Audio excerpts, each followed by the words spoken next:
এই মানুহখিনি নিহাত্তা মানুহ, সেইসকলৰ হাতত একো নাই, কোনো অস্ত্ৰ শস্ত্ৰ নাই।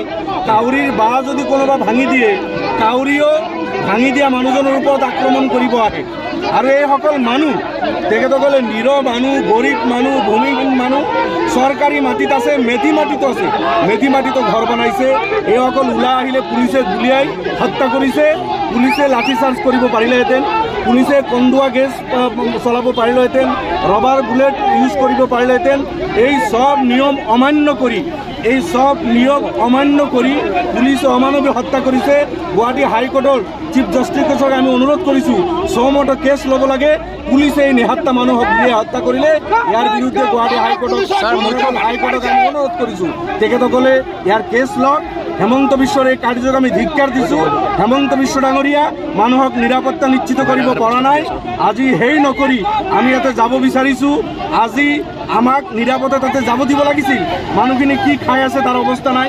সৰু সৰু ল'ৰা ছোৱালী স্কুলত ওলাই আহিছিল, ঘৰত ঘূৰি গৈ পালে না নাই কালি, সেইখিনি মানুহৰ খবৰ নাই। শাসক দলে আপোনালোকৰ অমানৱীয়ভাৱে দুজন মানুহক হত্যা কৰিছে আৰু ইয়াতে অমানৱীয় উৎসৱ চলাইছে। ল'ৰা ছোৱালী পঢ়িবলৈ ইয়াতে আহিছে, ঘৰত ঘূৰি যাব পৰা নাই সেইসকল ল'ৰা ছোৱালী। অসম পুলিচে নিৰাপত্তা দিয়া নাই, হেমন্ত বিশ্বই নিৰাপত্তা দিয়া নাই, অমানৱীয় উচ্ছেদ চলাইছে। অমানৱীয় উচ্ছেদৰ আমি বিৰোধিতা কৰিছোঁ। চৰকাৰৰ যদি এইখিনি মাটিৰ প্ৰয়োজন আছিল, এই মানুহখিনিৰ নিৰাপত্তা নিশ্চিত কৰি তাৰ পিছত তেখেতসকলে ইভেকশ্যন কৰিব পাৰিলেহেঁতেন। কিন্তু ভাৰতীয় নাগৰিক, নদীভঙা মানুহ, লেণ্ডলেছ মানুহ, ভূমিহীন মানুহ, এইসকলৰ থাকিবলৈ এডোখৰ মাটি নাই।